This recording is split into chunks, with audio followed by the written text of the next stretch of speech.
This is Audible. From Simon & Schuster Audio. Don't Let Him In by Lisa Jewell. Read by Richard Armitage, Joanne Froggatt, Louise Brealey, Gemma Whelan, Patience Tomlinson, and Tamarin Payne. Part 1. 1. November. The house is spectacular. A huge white stucco villa on 3 floors, plus attic rooms.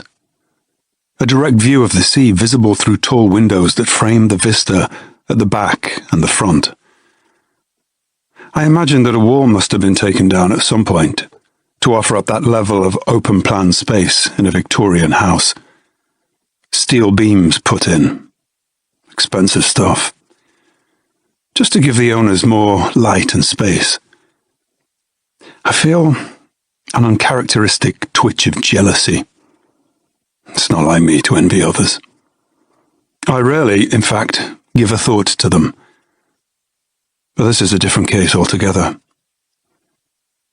I turn off the van's engine and sit, just for a moment, readying myself. Through the window on the other side of the house, I see the shadows of movement, and as I pull on a baseball cap and open the driver's door, I hear the muted murmur of chatter. There are 4 cars parked outside. Clearly the day is still going strong. I go to the side of the van and pull open the door. There it is, my last delivery of the day. An extra large bouquet of white hydrangeas and roses, no expense spared, in a pink bag. On the envelope is the inscription, Nina Swan and family. I walk towards the front door, peering in subtly as I pass the kitchen window. A small group sits around the table, a mix of younger and older people. They all have wine, are dressed somberly. There is music playing. Candles are flickering. I see art and photography and graphics on the walls. I see a designer kitchen in midnight blue and pink, with flashes of brass and copper, big globe light bulbs hanging at irregular intervals from golden chains, plants on shelves. Through a door at the back of the kitchen, I see huge velvet sofas, a mixing desk, a Gorillaz poster. It's the home of a Gen X man who has made good decisions, made a success of his life, piled his building blocks one on top of the other with precision and care. But also, the home of a man who made one really bad mistake that his wife and his family are going to pay for over and over again.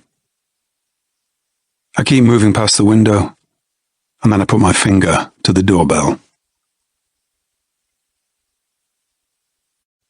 2. Ash thanks the delivery driver, then closes the front door behind her and carries the flowers to the kitchen. Here, her mother Nina, her brother Arlo, her grandmother, her uncle, her aunt, her 3 cousins and her best friend all sit around the big wooden table, which is littered with wine-stained glasses, dirty plates, the gelatinous-looking remains of the canapes. The atmosphere is both brittle and unburdened. The worst of it is over. The day is done. Now Ash is shoeless in black tights, her heels abandoned earlier, once most of the other guests had left. "Who are they from?" asks her mother.